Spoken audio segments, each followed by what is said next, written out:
goodness. Big move Monday. Look out. A way to end the tournament. Pretty excited to be sitting down with my man, Nate Engel. Nate, you and I have been friends since you were at what was at Navy back in the day. I think that's when we met when you were at Navy. It was like my first couple of years at Flow, and you were always a guy I could call on for literally anything. It was always awesome, and I'm glad the friendship has continued. So it's always nice to see you making changes and leveling up in every single thing that you do. And we had talked, I think, when you were up for the other job with Navy, when you were looking to get the head coaching job there, and then we talked a little bit about you looking to make some changes and things. So it's always cool to one be able to just like ask you anything, and that if you don't want it out, it's not going to get out. So this interview is taking a little bit. You took a trip to Hungary, and then you're obviously at U20s and stuff like that too, and so it's just like awesome to now finally be able to talk about the moves and the changes that you've been making. So let's start there. What made you want to make the change at this point to go into the WCAP program and help out with this program and coach there instead of in the college ranks where you've been for a number of years?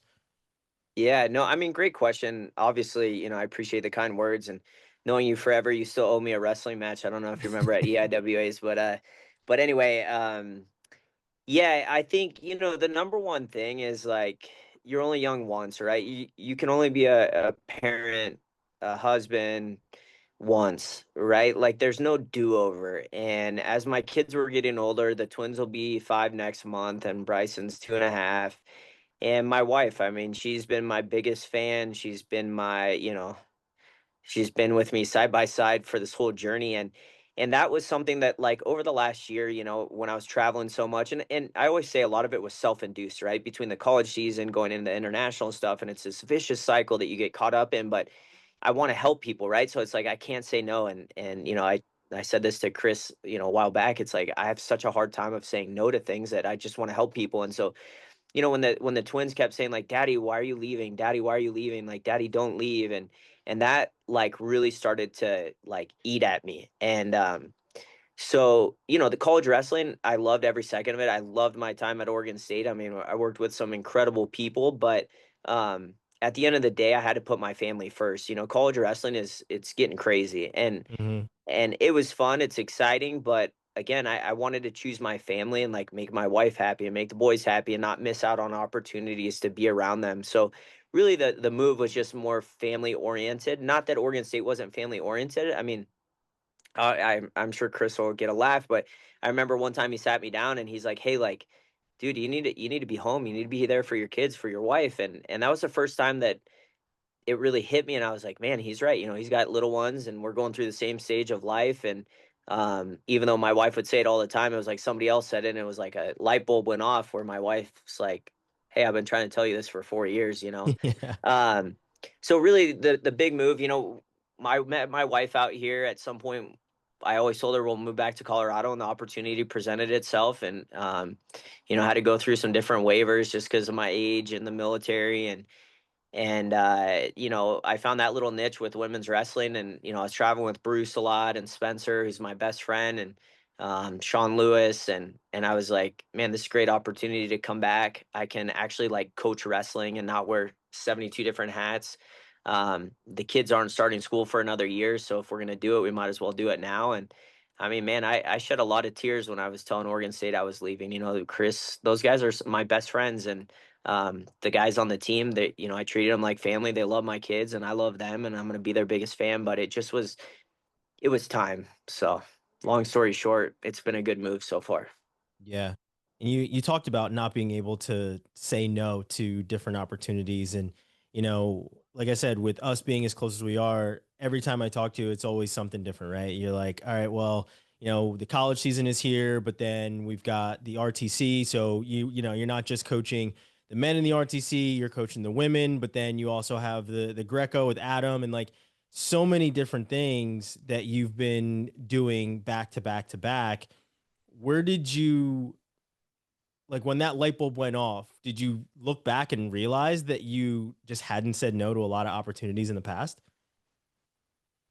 Yeah, I mean, to be honest, and this sounds like I'm a terrible father, and is I honestly I think I've been like physically present for one of the twins' birthdays, you know, because you're always at the World Championships or the Olympics, and so that's when it was like, holy cow, like my own kids, like I've celebrated more people's birthdays overseas than I have my twins. And luckily Bryson was born in January, so you know, I've been at all of his birthdays. But that was something that like just really hit home, and it's like, yeah, they're about to be 5, and I've been to one birthday. And I think that was their first birthday, and so that's been hard. But you know, in the coaching world or any job, right, you're gonna miss things in your life and your kids' lives and your wife's life. But yeah, I think that was the biggest thing, was the light bulb went off, and it was like, man, like my wife said that you haven't been at 4 of their birthdays, like, or 3 of their birthdays, like something's got to change. So, and sure, you know, if I wasn't doing the freestyle and Greco stuff, like I would have been at all their birthdays. But yeah, I think I'm just too nice sometimes. My wife probably will disagree sometimes about that, but I just can't say no. I want to, you know, I'm a people pleaser. I want to help people, and as you get older, you got to kind of change your goals and the things you want to do to be happy, right? Like you just went on a cruise, you took time off. You know, everybody deserves time off and to enjoy their life and until it's over. Hmm. Yeah, and you talked a little bit, kind of mentioned it a little bit of how the college scene is changing. Was that a factor that played into this decision too? I mean, obviously you talk about family, but with the college season, or at least the college scene, and the rules and NIL and so many different things changing, where you have to kind of re-recruit your same guys every single Yeah. year. Did that play into like this move and make it a little bit easier for you? Yeah, for sure. I mean, again, it was hard, but to me, like my coaching is all relationship based. And when you have a guy that plays at the NCAA tournament, I'm just throwing this as an example. There's no certain person. I don't want people to get offended, but it's like Yeah. all of a sudden you're with them for a whole year. They're coming over to your house, having dinner. You're, you know, checking on their grades. You're making sure that like they're doing the right things to get on the podium. Then they get on the podium. And then all of a sudden you come home and they're like, hey, like, you know, this is a business decision. I'm like, wait, so the business decision that you were at my house, my kids love you, they care about you, I care about you, you're like family to me. And when I say me, the whole team, and all of a sudden it's like, hey, like I'm out. It's like you're not going to go to another place and find 4 coaches that care more about a human than at Oregon State University, right? Like I think most coaches are in it for the right reasons, and we coach because we want you to be successful 20 years down the road, not that second. But when it started becoming about business decisions, that's when it was like, and not just guys on our team. I'm just saying in general, right? Like Hmm. you hear people, oh, it's a business decision. It's like, wait, that coach that recruited you, that saw something in you that the other 70 plus Division I schools didn't see in you, and then made you who you are to become an All-American, and now you're like, man, I only got this much time to make, you know, name, image, and likeness. And it's like, I don't know. So that kind of crushed me a little bit when that stuff started happening. I feel for the programs, and I get it, right? They're all trying to win at a high level, and I get it. The big 3, Iowa, Oklahoma State, Penn State, like I get it. People want to wrestle for those programs, but if you became an All-American for the smaller school, like those guys invested in you, not just money, time, and effort, but like a lot of time, you know. So that started changing a little bit. I think, you know, at Oregon State, I mean, Chris gave me so many opportunities. I, you know, like, you know, I've interviewed for 3 or 4 head coaching jobs, and you know, a certain one, the AD said, hey, we want a head coach. And it's like, well, I mean, you interviewed me, you had 3 conversations with me, like I think I'm ready, you know.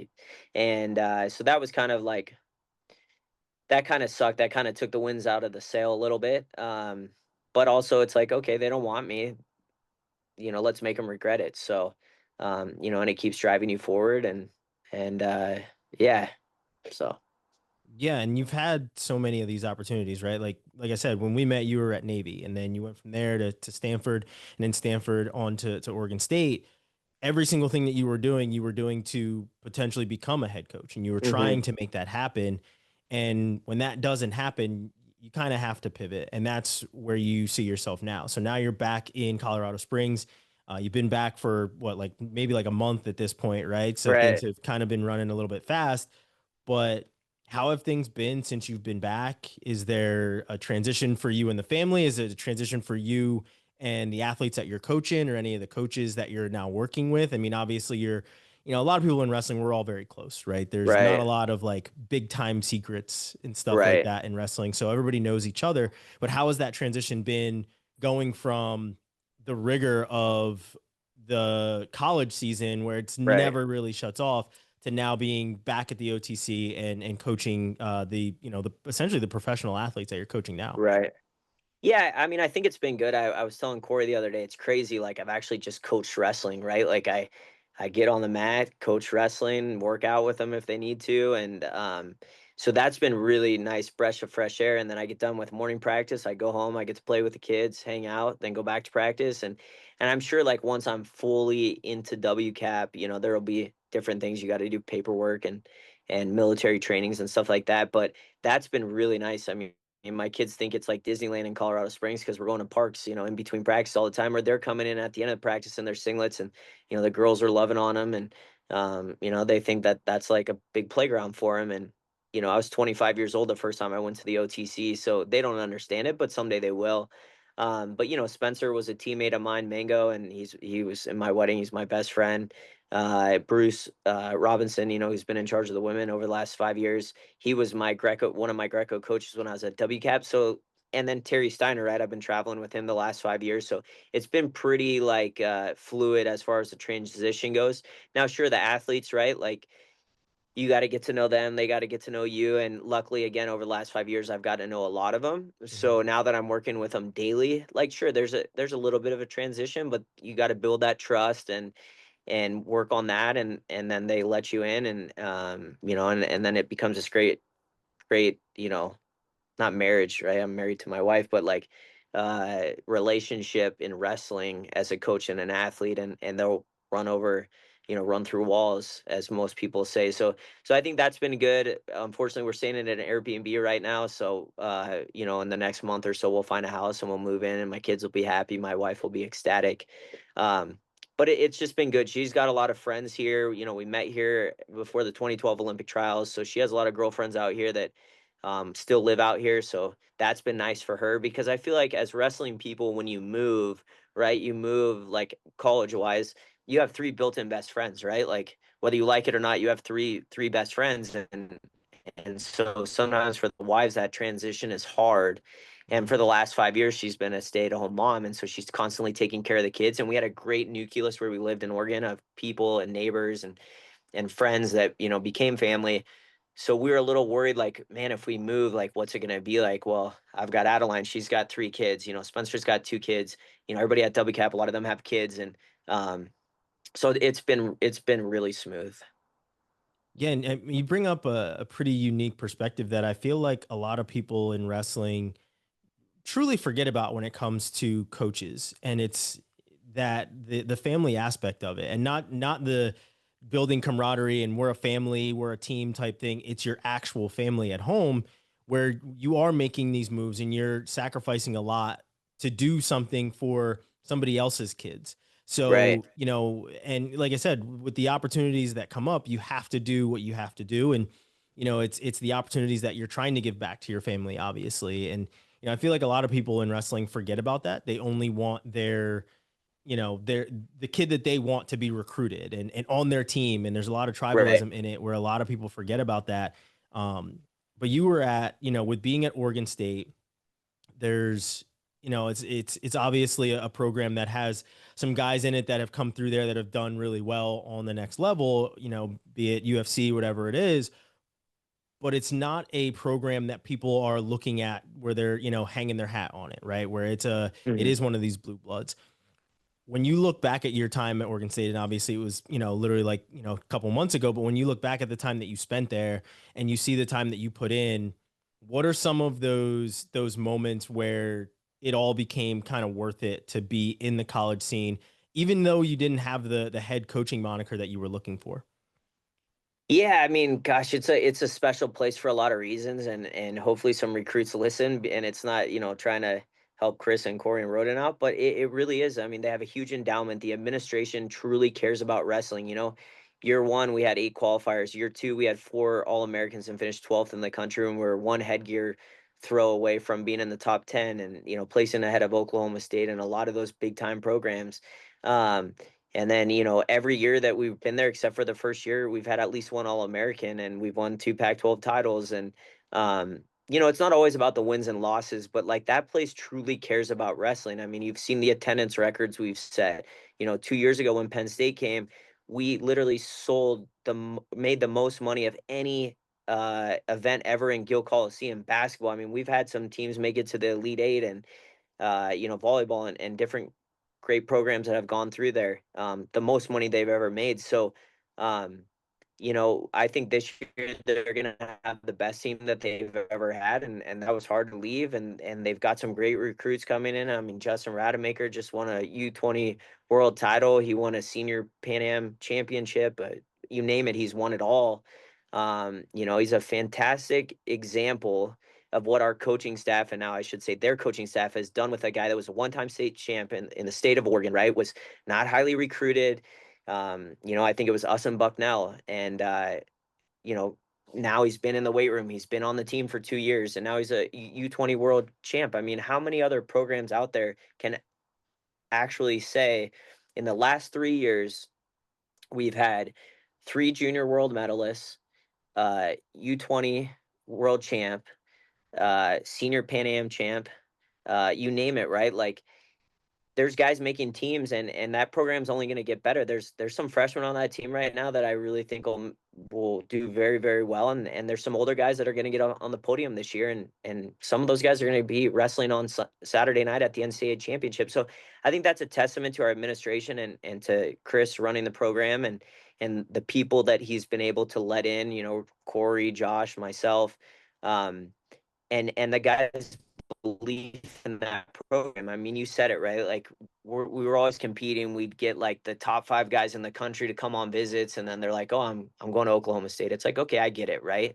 But you're gonna go be another guy at this school. Why don't you set your flag and do it? And so this year's recruiting class, the 2026s that they have, it's really, really good. And that's a testament to the hard work of the coaches and the administration to be able to provide those opportunities to build something really, really, really special. I mean, 1995, I think it was, Les Gutches, when he was, on the team, obviously fantastic wrestler, but they finished second in the country. So it's like, it's been done before. Why not now? Everybody, it doesn't matter not to get carried away on NIL, right? But like, you've been in the NCAA tournament, right?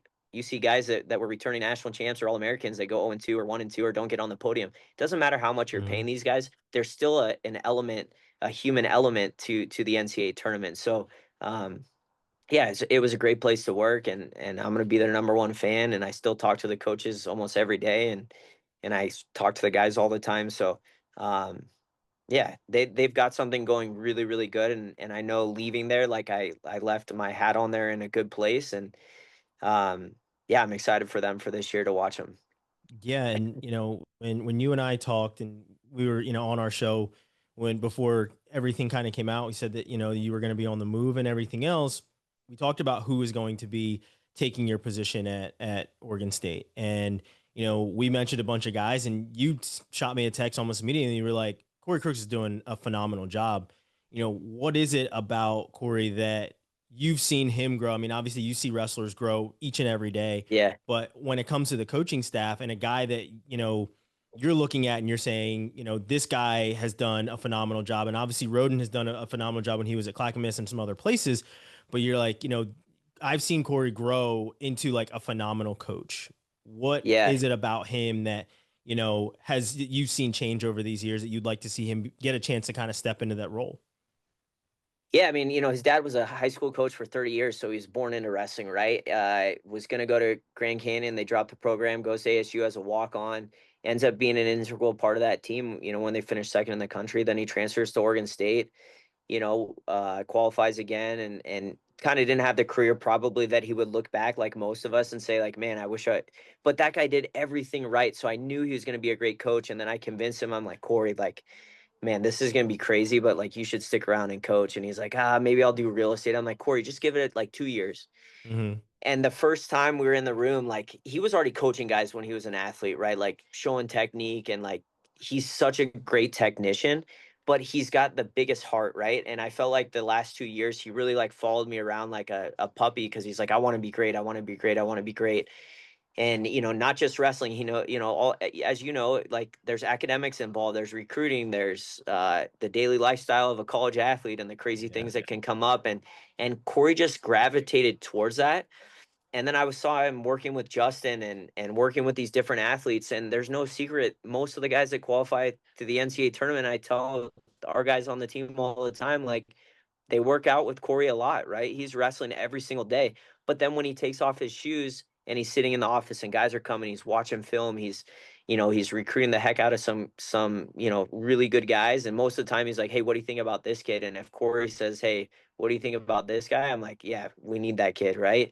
Um, and so, it was funny when we were at Worlds, Corey and Chris and I were talking right after Justin had won, and Corey looked at Chris and he's like, hey, how many world champs have you coached? And he's like, wait, I've only had silver medalists, right? And he had some great wrestlers, Zahid, Schultz. I'm probably forgetting somebody else.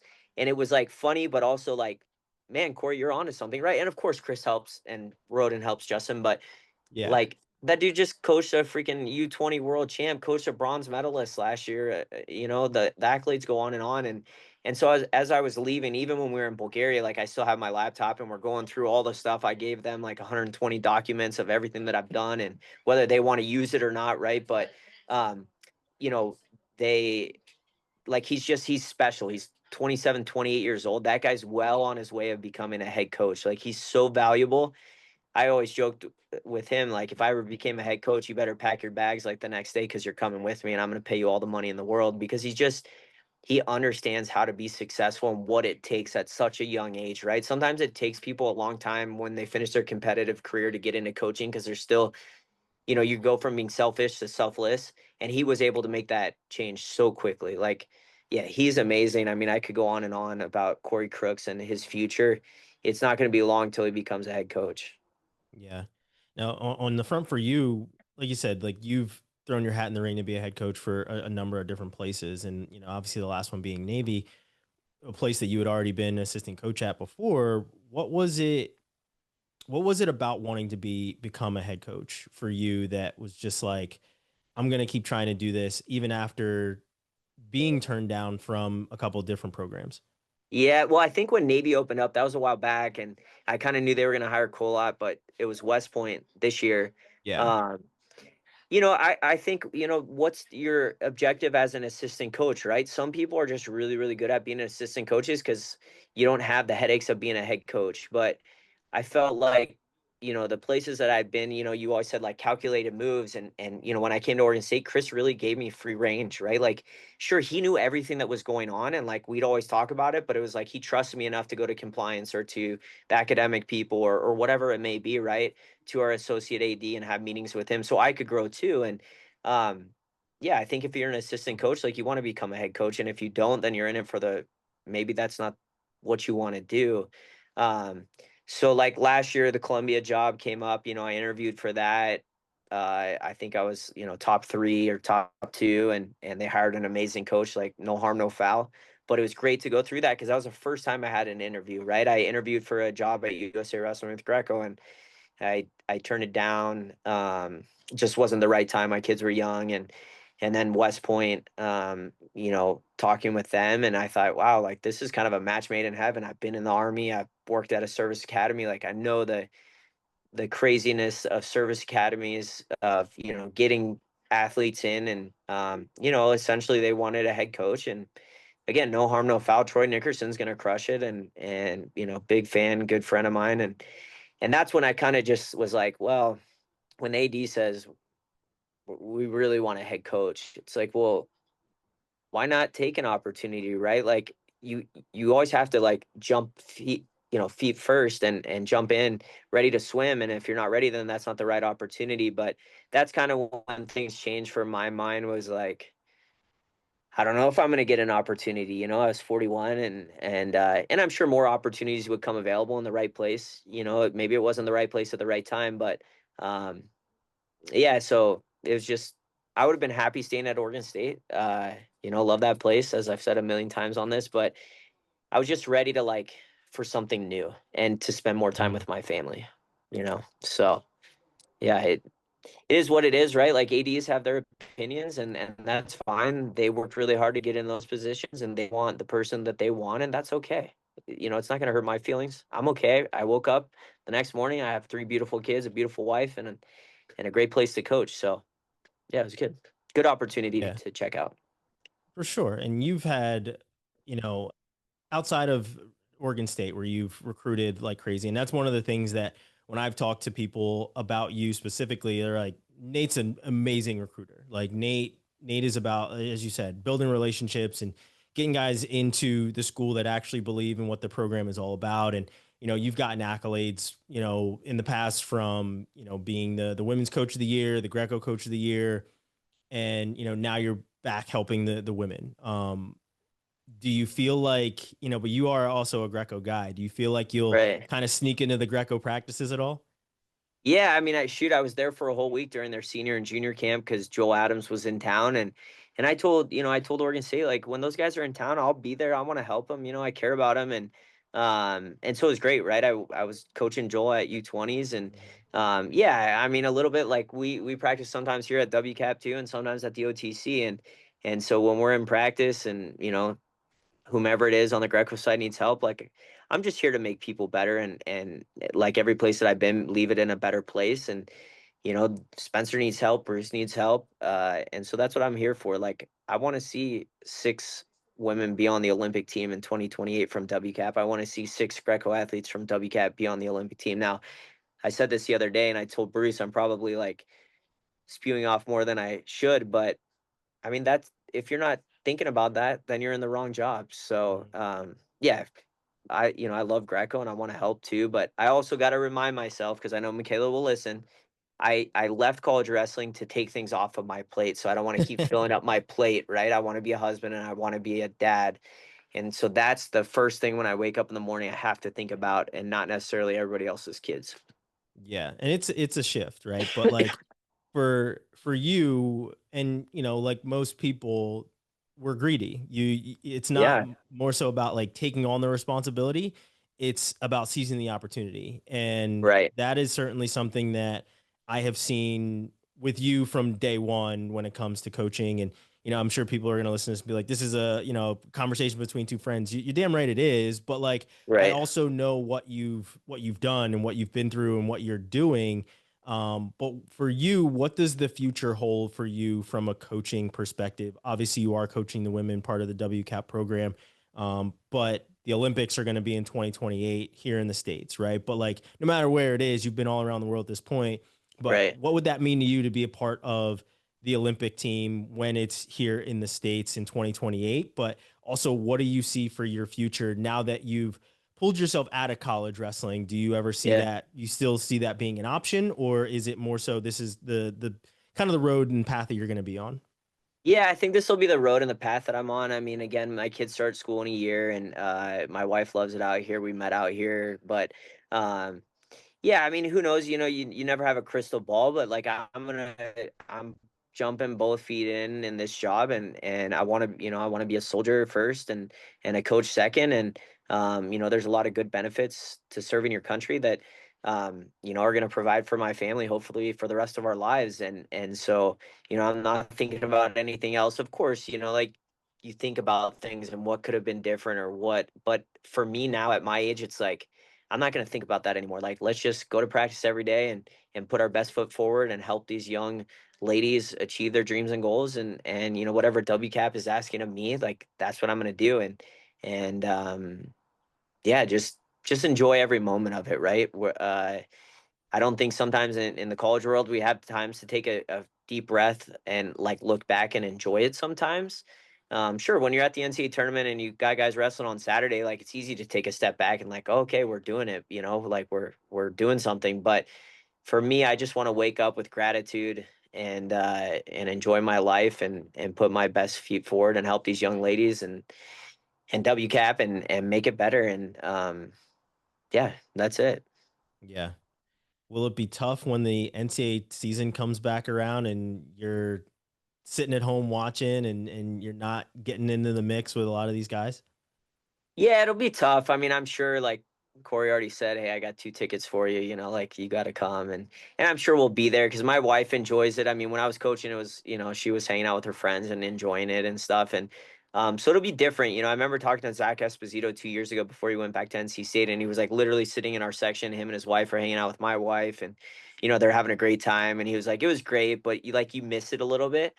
But I think I'll just keep reminding myself, like, I did this for my family, you know, like, I'm gonna be the biggest Oregon State fan at the NCAAs and cheering them on and you know, but from the stands and just be a fan and um, it'll be hard, I'm sure. Like the first day, you'll miss it. You miss like walking out and there's 20,000 fans, but you know, as time goes on, those things kind of slip away. Those dreams and goals slip away, and now I'm shifting my dreams and goals a different direction. But yeah, it'll be hard, but it'll be great. Like I don't have to wake up at 5 o'clock in the morning and help people make weight. I don't have to run around doing people's laundry and getting meals and like sure you're gonna miss that, but at the same point, it's just different. Yeah. Well, I think you've given pretty good perspective on what the sacrifice is to be a coach on the Division 1 level, regardless what your title is, and the things that you guys have to go through. And Right.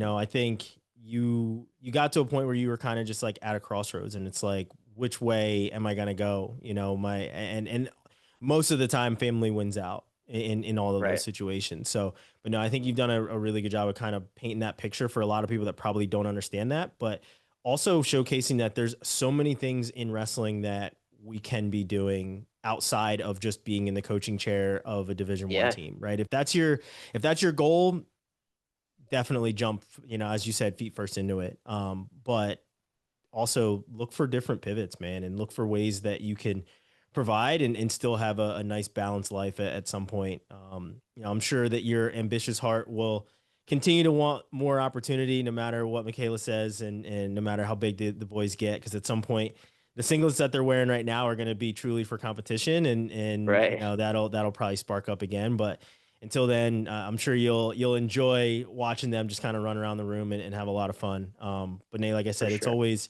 good every time I get a text from you or a phone call from you and we get a chance to kind of chop it up. And there's so many times that we've had conversations that are never on camera and are never really going anywhere. But like I said, I appreciate the friendship first and foremost, but it's always Likewise. good to be able to, like I said, get on an interview. And I think this might be like the second or third time in the like 10 or so years we've known each other that we've actually done interviews and stuff. So, like I said, it's awesome to see you keep leveling up and doing the things that you're doing. And can't wait to see how many more girls you put on the world team and place a gold medal on. Yeah, no, and come out and visit anytime. Definitely got to do that. Appreciate you, Nate.